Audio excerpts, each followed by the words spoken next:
Muchas personas al escuchar esta palabra rápidamente la asocian con lo que coloquialmente se dice todo lo que podemos tocar o la parte tangible de una computadora, pero siendo más técnicos, no necesariamente todo el hardware es tangible, ya que existen componentes muy pequeños que no podemos tocar con nuestras manos, de manera que una definición más acertada sería la siguiente: un conjunto de componentes físicos que se encargan de recibir datos, procesarlos, almacenarlos y devolverlos, y que juntos conforman una computadora.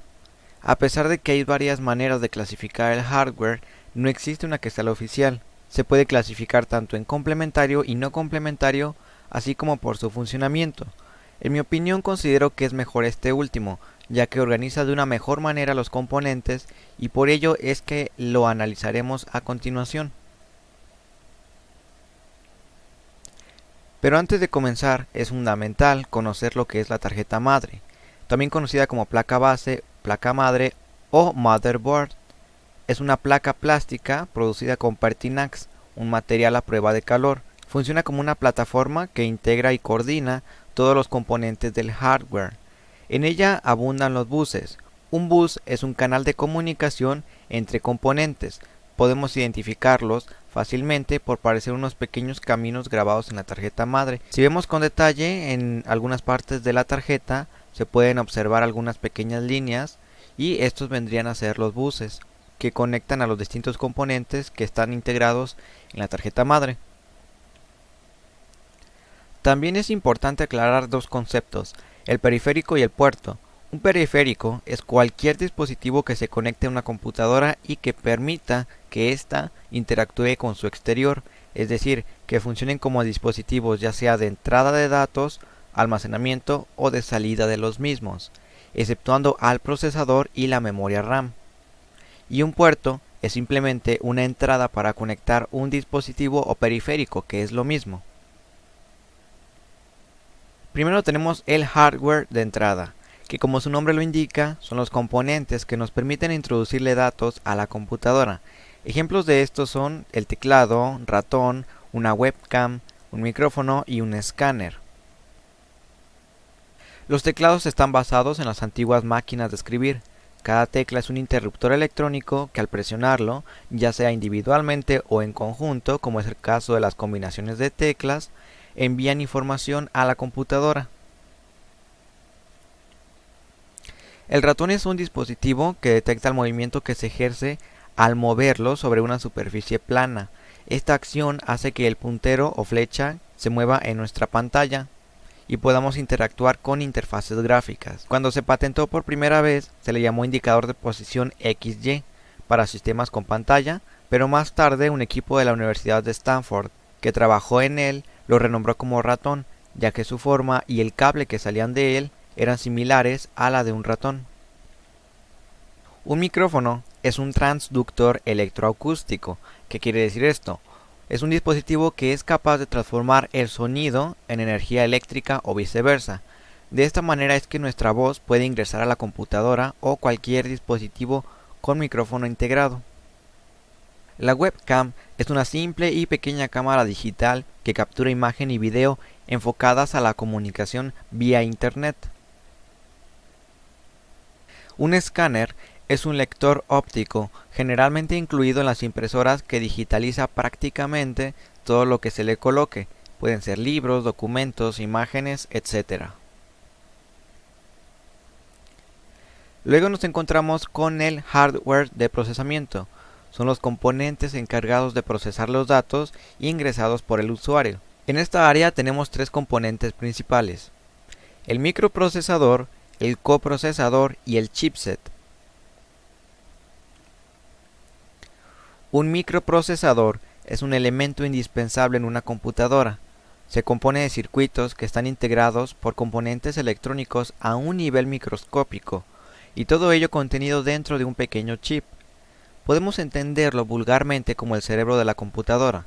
Este se encarga de coordinar, calcular y direccionar todas las operaciones entre los demás componentes de la computadora, así como de ejecutar las instrucciones de software. Entonces, un coprocesador sería un chip actualmente integrado dentro del mismo procesador principal, pero que funciona como apoyo hacia este.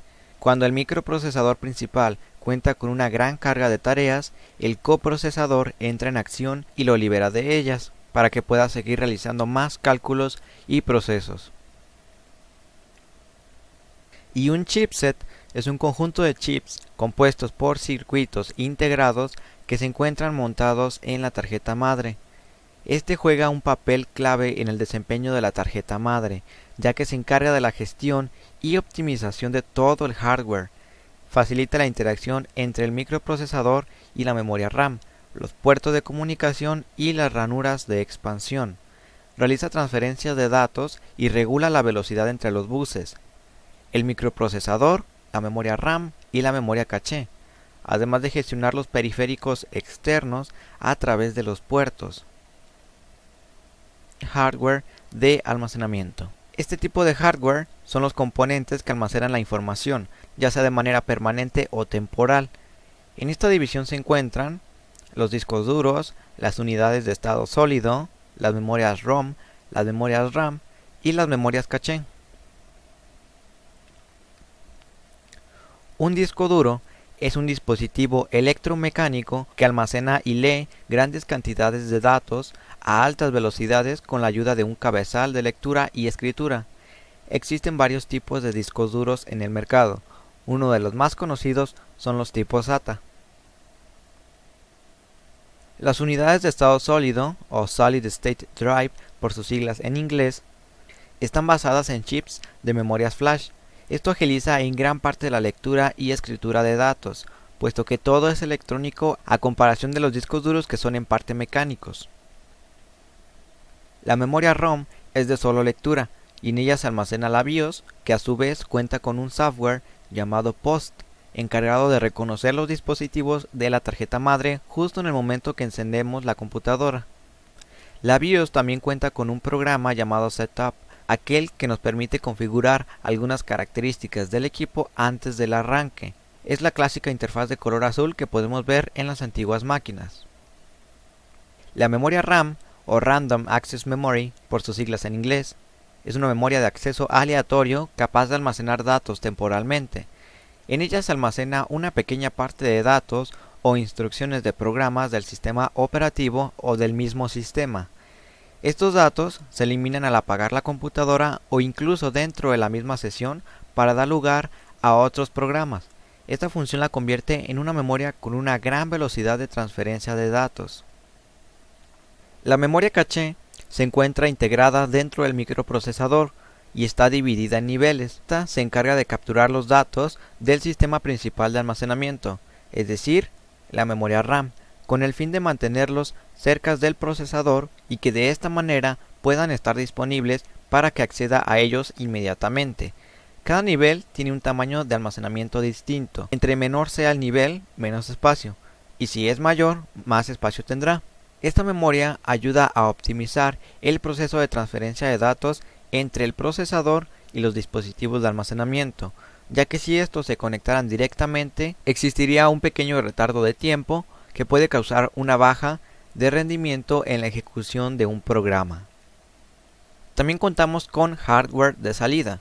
Son los componentes por los cuales podemos visualizar el resultado del proceso de los datos que previamente ingresamos, es decir, es el resultado de nuestra interacción con la computadora.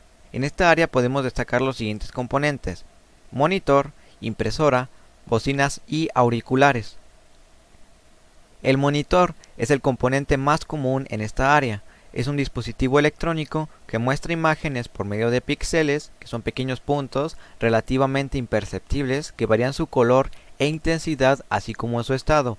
Con ello me refiero a si se encuentran apagados o encendidos, dependiendo de las instrucciones de la computadora. De esta manera se forman todas las imágenes que vemos en él. La impresora de inyección a tinta es un dispositivo que recibe instrucciones por parte de la computadora. En base a ellas, utiliza sus cartuchos de tinta para imprimir en papel o en otros materiales dichas instrucciones y obtener como resultados textos o imágenes impresos. Existen también impresoras de matriz y láser. Las bocinas y los auriculares son dispositivos transductores. Esto quiere decir que son capaces de convertir la energía eléctrica a energía sonora, recibiendo así la energía eléctrica de la computadora y transformándola en sonido. También podremos encontrar el hardware bidireccional. Se define como los dispositivos que introducen información a la computadora, pero que también son capaces de permitir la salida de la misma. En este grupo se encuentran tarjetas de red y tarjetas de audio. Las tarjetas de red, porque al tiempo que recibimos paquetes de datos de Internet, también los estamos enviando. Y las tarjetas de audio, debido a que así como se reciben las ondas sonoras por medio del periférico de un micrófono, permiten la salida de sonido hacia el periférico de una bocina. Por último, contamos con el hardware mixto. Estos dispositivos comparten dos o más clasificaciones debido a su función. Ejemplos de estos son las memorias USB y quemadores de CD o DVD, que almacenan datos, los introducen y pueden obtener información, es decir, que también permiten la salida de los mismos. Por lo tanto, se encuentran en las clasificaciones de almacenamiento y bidireccional. Y las tarjetas de video, que almacenan datos en su memoria integrada y además los procesan. Por lo tanto, se encuentran dentro de las clasificaciones de almacenamiento y proceso. Hasta ahora hemos visto temas fundamentales como lo son el software y el hardware. Quizás se habrán dado cuenta de que estos tienen mucho en común y existe una relación importante entre ellos. Gran parte del hardware por sí solo no sirve de mucho, necesita instrucciones que ejecutar. En el próximo video hablaremos de ello. ¿Cómo es que se realiza el proceso de comunicación entre nosotros y la computadora? Y por obvias razones, ¿qué funciones realiza el software y el hardware en dicho proceso? Será un tema bastante interesante, así que los invito a que estén al pendiente de la subida del próximo capítulo. Recuerden dejar sus dudas, comentarios o sugerencias en la caja de comentarios. Sin más que decir, me despido, cuídense y nos veremos en un próximo video.